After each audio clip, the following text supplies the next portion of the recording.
brought to trial and sentenced in Haiti, and they're asking the United States to turn him over. Well, I mean, do your own research. See how much discussion there's been of that. Actually, Haiti renewed the request a couple of weeks ago. It wasn't even mentioned. Why should we turn over a convicted killer who was largely responsible for killing 4,000 or 5,000 people a couple of years ago? In fact, if we do turn him over, who knows what he'll say? Maybe he'll say that he was being funded by and helped by the CIA, which is probably true. We don't want to open that door. And he's not the only one. I mean, for the last about 15 years, Costa Rica, which is, the Democratic prize, has been trying to get the United States to hand over a John Hull, a U.S. landowner in Costa Rica, who they charge with terrorist crimes. He was using his land, they claim, with good evidence, as a base for the U.S. war against Nicaragua, which is not a controversial conclusion, remember. There's the World Court and the Security Council behind it. So they've been trying to get the United States to hand him over. Hear about that one? No. They did actually confiscate the land of another American landholder, John Hamilton, paid compensation, offered compensation. The U.S. refused, turned his land over to a national park, because his land was also being used as a base for the U.S. attack against Nicaragua. Costa Rica was punished for that one. They were punished by withholding aid.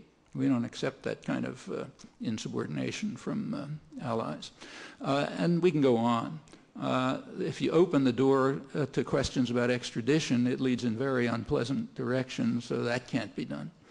Well, what about reactions in Afghanistan? The initial proposal, the initial rhetoric, was for a massive assault, which would kill many people visibly, and also an attack on other countries of the region. Well, the Bush administration wisely backed off from that. They were being told by every foreign leader, NATO, everyone else, every specialist, I suppose their own intelligence agencies, that would be the stupidest thing they could possibly do. It would simply be like opening recruiting offices for bin Laden all over the region.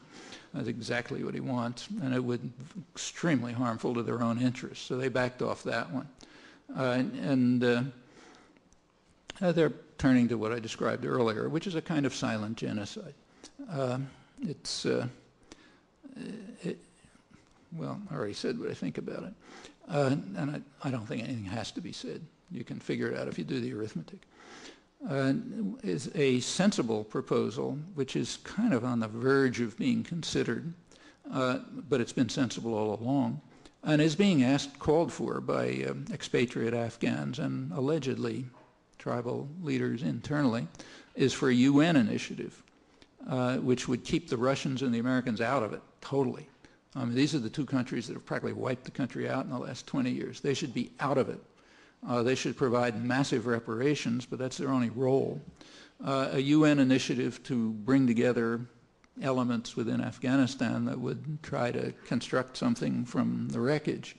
It's conceivable that that could work with plenty of support and no interference.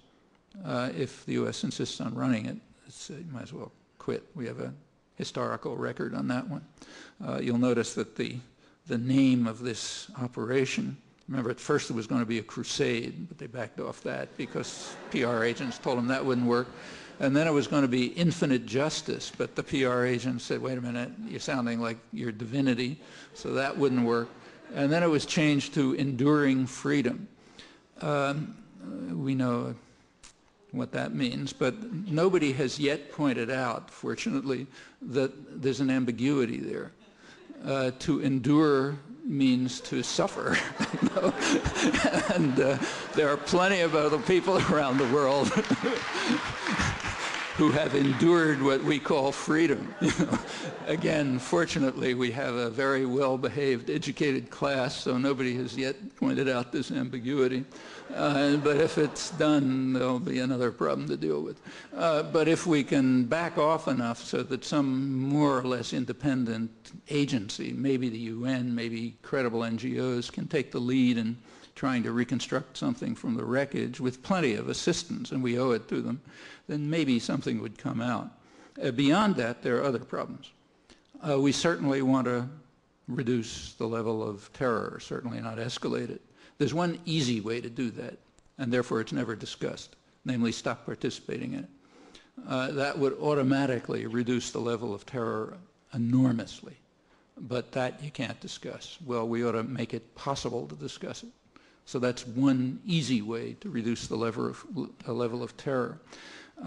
Beyond that, we should rethink the kinds of policies, and Afghanistan's not the only one, in which we organize and train terrorist armies.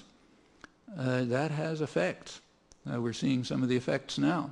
September 11th is one. Rethink it. Rethink the policies that are creating a reservoir of support.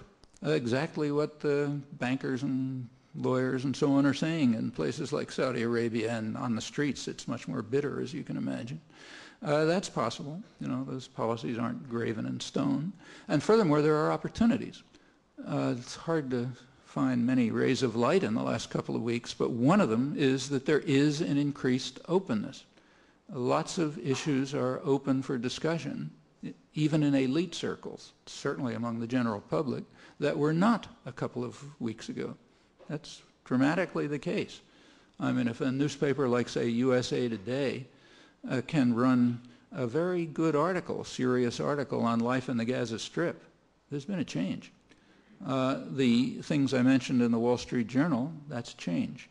And among the general public, I think there's much more openness and willingness to think about things that were under the rug and so on. These are opportunities, and they should be used, at least by people who accept the goal of trying to reduce the level of violence and terror, including potential threats that are extremely severe and could make even September 11th pale into insignificance.